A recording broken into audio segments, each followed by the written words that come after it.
दोस्तों, आज हम सीखने जा रहे हैं श्रीधराचार्य नियम या द्विघाती सूत्र। हम श्रीधराचार्य नियम का इस्तेमाल तब करते हैं जब कोई द्विघात समीकरण दिया हो और उसे बनाने में हमें कठिनाई हो रही है, उसका मूल ज्ञात करने में हमको कठिनाई हो रही है, समझ में नहीं आ रहा हो कि इसका मूल ज्ञात कैसे करें, तो हम उस समय श्रीधराचार्य नियम का इस्तेमाल करते हैं। हम उसके फॉर्मूले से हम इसको आसानी से सॉल्व कर सकते हैं। तो देखिए, हम आज श्रीधराचार्य नियम से द्विघात समीकरण को हल करना बताने जा रहे हैं। चलिए देखते हैं कैसे इसे सॉल्व किया जाता है।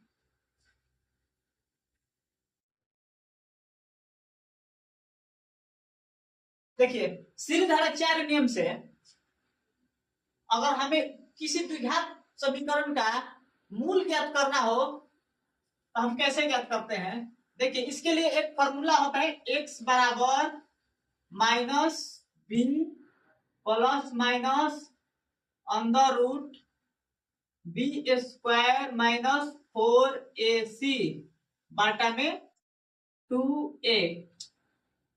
कहीं कहीं लोग ऐसे भी फॉर्मूला लिखते हैं और नहीं तो कहीं x बराबर minus B plus minus under root D बाटा में 2a, जहां b बराबर बी स्क्वायर माइनस 4ac। देखिए, यहाँ d बराबर बी स्क्वायर माइनस 4ac, कहीं कहीं लोग इसको ऐसे भी लिखते हैं और कहीं इस तरह से। आप किसी को याद रखिएगा, अगर आप इसका इस्तेमाल करते हैं x बराबर minus B plus minus under root D बटा 2a, तो आप याद रखिए कि d बराबर बी स्क्वायर माइनस 4ac होता है। नहीं तो आप सिंपली याद रखिए x equal to minus B plus minus under root B square minus 4ac बटा 2a। देखिए, यहाँ जो d दिया है इसको हम d को क्या कहते हैं, विविक्तकार विविक्तकार। कोई कोई इसको विवेचक भी कहता है या विवेचक। तो आप याद रखिएगा डी को क्या कहते हैं, विविक्तकार या विवेचक। हम मूल निकालने के लिए ये श्रीधराचार्य नियम से x बराबर minus B plus minus under root B square minus 4ac बटे 2a, नहीं तो x बराबर minus B plus minus under root D बटे 2a, जहां d बराबर बी स्क्वायर माइनस 4ac। आप याद रखेंगे, अगर कहीं पूछा जाए आपसे कि d क्या है तो विविक्तकर है या विवेचक। d बराबर क्या होता है तो बी स्क्वायर माइनस 4ac। ठीक है, तो हम आते हैं सवाल की तरफ। हमें इसका मूल ज्ञात करना है। मूल द्विघात समीकरण का मूल या शून्य, हमें इसका ज्ञात करना है, शून्य क्या मूल। हम क्या करेंगे, हम डायरेक्ट फॉर्मूले का इस्तेमाल करेंगे। पहले तो सीखते थे कि गुणनखंड टुकड़ा टुकड़ा करके करने के लिए, अब डायरेक्ट हम निकालेंगे इसका शून्य। हमें समझ में नहीं आ रहा है कि हम इसका टुकड़ा क्या करें, बीच वाले का टुकड़ा क्या क्या लिखे, तो हम नहीं समझ में आ रहा तो हम डायरेक्ट हम फार्मूला पर रख देंगे, जिससे हमारा आंसर आ जाएगा, हमारा शून्य निकल आएगा। तो देखिए, ये है ए। इसका द्विघात समीकरण का सूत्र क्या होता है, देखिए तो हमारे इस रूप में होता है द्विघात समीकरण A X square minus A square plus B X plus C बराबर 0। ऐसे होता है हमारा द्विघात समीकरण, इस तरह से होता है। तो देखिए, यहाँ a बराबर हमारा दिख रहा है कितना, a बराबर 4, b बराबर x के साथ जो रहता है तो यहाँ कुछ नहीं है तो एक जरूर होगा, यहाँ एक रहता है हमेशा छुपा हुआ, तो b बराबर 1 दिखाते नहीं ऐसे, और c बराबर माइनस 5 ये दिया हुआ इसमें। हम क्या करें, डायरेक्ट हम फॉर्मूला पर रखते हैं सीधी धाराचार्य नियम से, या द्विघात सूत्र या सीधी धाराचार्य, किसी को भी लिख सकते हैं। तो लिखते हैं सीधी धाराचार्य नियम, नियम से, सीधी धाराचार्य नियम से हम निकालते हैं, लिखते हैं फॉर्मूला x बराबर minus B plus minus under root B square minus 4ac बटा 2a, यही फॉर्मूला होता है हमारा सीधी धाराचार्य नियम से। मान रखते हैं माइनस 10 का 10 है, माइनस माइनस बी कितना है हमारा 1, यहाँ 1 रख दिए, प्लस माइनस यहाँ प्लस माइनस दोनों लिख दिए, अंदर रूट है बड़ा सा अंदर रूट डाल दिए, बी स्क्वायर मतलब कितना है 1 का स्क्वायर, 1 का स्क्वायर कर दिए, माइनस माइनस 4 ए कितना है 4, तो गुणा में ए है, तो गुणा में हम 4 लिख देते हैं।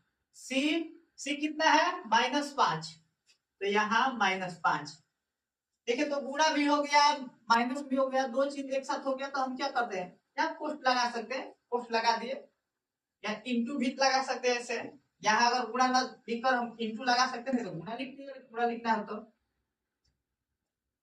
बटा 2a, देखिए तो 2 फॉर्मूला से 2 और a कितना है 4 है। अब कैलकुलेट करके बस आंसर आ गया हमारा, देखिए -1 10 का 10 प्लस माइनस ये अंदर रूट वाला कैलकुलेट करते हैं, 1 के स्क्वायर तो 1 ही होगा, देखिए 4 को 16 और 16 बचे 80, 4 को 16 -16 गुणा होगा माइनस से, तो क्या होगा प्लस 80 बटा 8, यह है हमारा, देखिए तो -1 प्लस माइनस ये कितना होगा 81 बटा 8, x ये लिख देते हैं x, देखिए तो -1 प्लस माइनस 81 का वर्गमूल कितना होता है देख लीजिए, 81 है, वर्गमूल निकाला सब लोग, आप लोगों को आता होगा वर्गमूल निकालने, देखिए वर्गमूल कितना होगा 81 के 2 और 2 नीचे और बच गया 2, 3 7 21, फिर 3 से 9, 3 से 3, देखिए तो कितना आया 9, यानी हमारा 9, 81 का वर्गमूल 9 आया, और ये नीचे 8, 3 के 9 3 के 9 जोड़ा जोड़ा लगा दिए 9 9 का, तो हमारे 9 आ गया। देखिए तो क्या करें, एक बार जोड़ देते हैं एक बार घटा देते हैं, देखिए यहाँ प्लस माइनस दोनों है, मतलब एक बार जोड़िए एक बार घटाइए, मतलब एक बार प्लस लीजिए एक बार माइनस लीजिए, तो पहले हम यहाँ प्लस लेते हैं 9/8 कमा करके -1, यहाँ एक बार अब माइनस लेते हैं, -9/8 ऐसे ही है, ठीक है।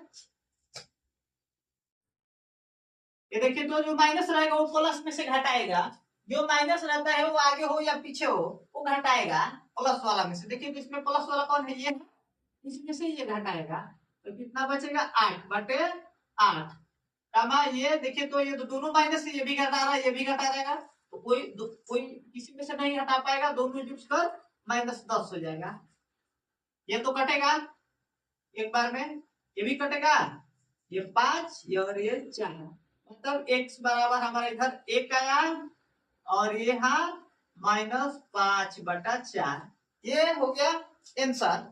देखिए तो द्विघाती सूत्र के प्रयोग से दो हमारे आंसर आया है, दो मूल होते हैं द्विघात समीकरण के, अल्फा और एक बीटा, ये हमारा आंसर हुआ।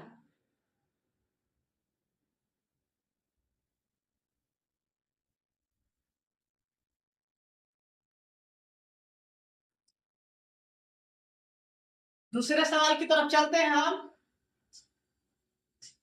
देखिए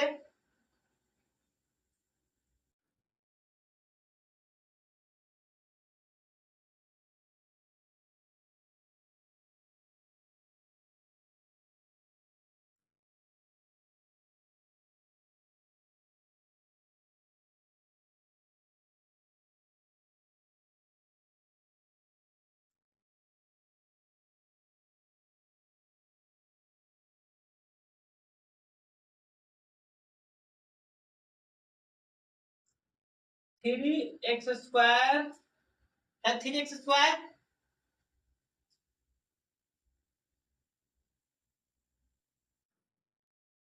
प्लस 2√5x और -5 बराबर 0। ये हमारा द्विघात समीकरण है।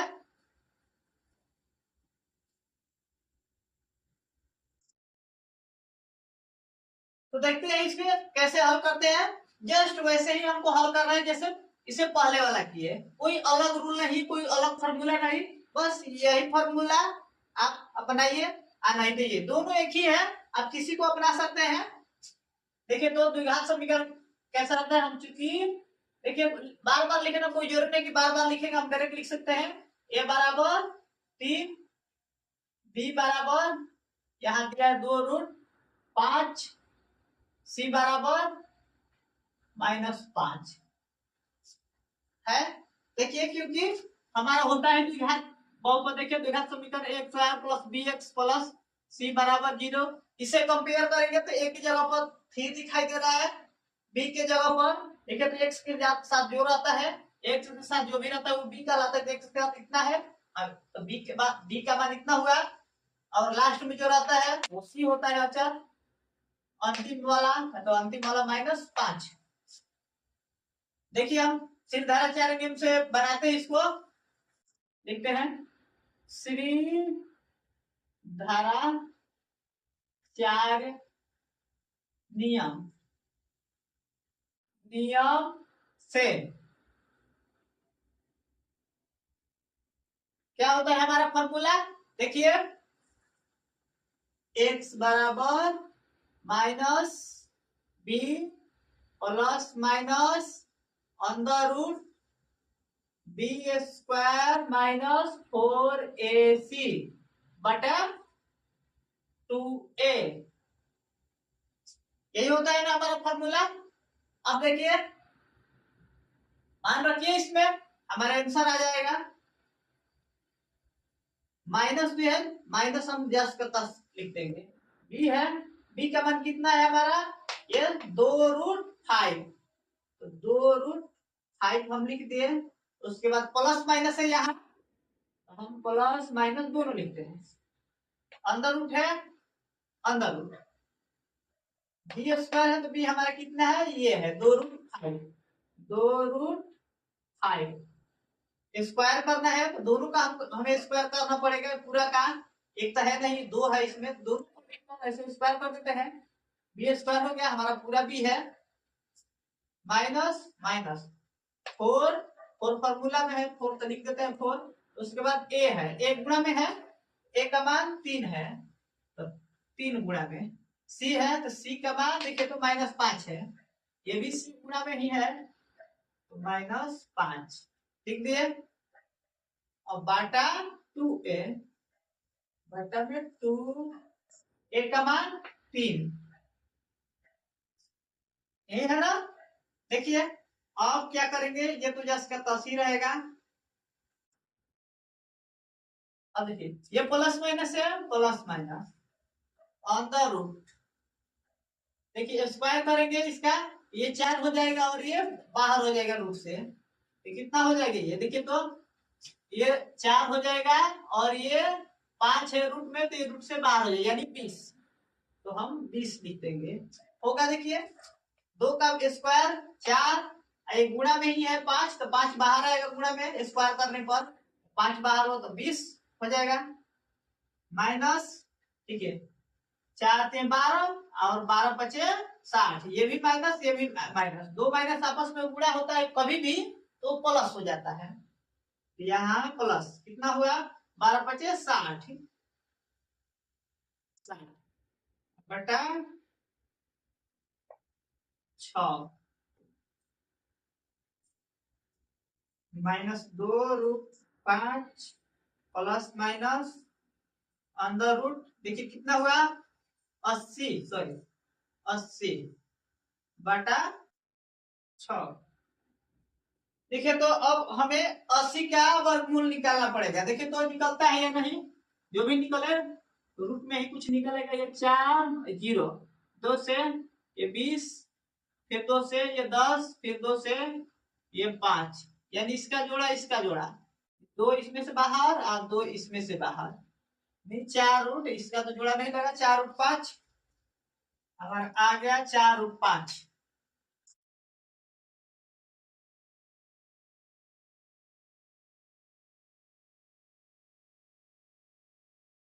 -2 रूट 5 प्लस माइनस 4 रूट 5 बटा 6। देखिए तो हमारा तो आंसर इतना ही आ गया है। हम इसको अलग अलग करके लिख भी सकते हैं, नहीं तो क्या करें, इसको हम कॉमन लेकर लिख सकते हैं। हमारा तो आंसर इतना ही हो ही गया है, लेकिन कुछ अगर आगे बढ़ाना चाहे काटाने पिटाने के लिए हम बढ़ा सकते हैं। देखिए ये 2 को कॉमन कर लेते हैं, यहाँ देखिए 4 है, 4 है, 5 भी है, 2 कॉमन करके काट सकते हैं। देखिए ये 2 कॉमन ले लिए हम, 2 कॉमन ले लिए, 2, ये रूट 5 यहाँ बच जाएगा माइनस में, और ये प्लस माइनस 2 कॉमन कर लिए तो यहाँ 2 रूट 5, और यहाँ 6 कट जाएगा, कटाने के लिए बाहर कर लिया 3, क्या हमारा यहाँ बचा रूट 5 प्लस माइनस 2 रूट 5 बटा 3। अब क्या करें, एक बार हमें यहाँ प्लस लेना है और एक बार माइनस, उसके बाद हमारा आंसर होगा। देखिए x बराबर माइनस रूट 5 प्लस 2 रूट 5 बटे 3 कमा -5 सॉरी रूट 5 माइनस 2 रूट 5 बटा 3। देखिए कितना आया, देखिए ये माइनस माइनस रूट में है, एक रूट 5 है, यहाँ 2 रूट 5 है, ये घटा रहा है इसमें से, एक रूट 5 है। देखिए ऐसे लिखने का मतलब एक ही है, यहाँ 2 नहीं है, यहाँ एक ही है, ऐसे लिखे तो एक ही है, जैसे हम लिखते हैं x, एक ही x है। उसी तरह से ये रूट जो है रूट 5, ये एक ही रूट 5 है, 2 नहीं है, ये 2 रूट 5 है, और ये 1 रूट 5 है, ये माइनस में है, तो 2 रूट 5 में से 1 रूट 5 घटेगा, तो 1 रूट 5 बच जाएगा, बच गया, और ये बाटा में 3। अब देखिए जहां 1 रूट 5 माइनस में और 2 रूट 5 माइनस में ही है, घटेगा तो नहीं, दोनों माइनस में ही है, तो दोनों जुट जाएगा, तो ये 2 रूट 5 और 1 रूट 5 माइनस 3 रूट 5 और बाटा में 3, हटेगा क्या, हटा दीजिए, यानी x बराबर रूट 5 बटे 3 कमा माइनस रूट 5, ये हमारा आंसर हुआ। तो हम इस तरह से द्विघात समीकरण को, किसी भी द्विघात समीकरण जो बनाने में कठिनाई हो रही है, समझ में नहीं आ रही कैसे उसे तोड़े, तो हम ये श्रीधराचार्य नियम का इस्तेमाल करके और किसी भी द्विघात समीकरण को सोल्व कर सकते हैं आसानी से। तो हम आशा करते हैं कि आपको ये वीडियो पसंद आई होगी। अगर ये वीडियो पसंद आई है तो आप हमारे चैनल को सब्सक्राइब कीजिए और नीचे दिए गए बेल आइकन को प्रेस करना ना भूलें। Thank you.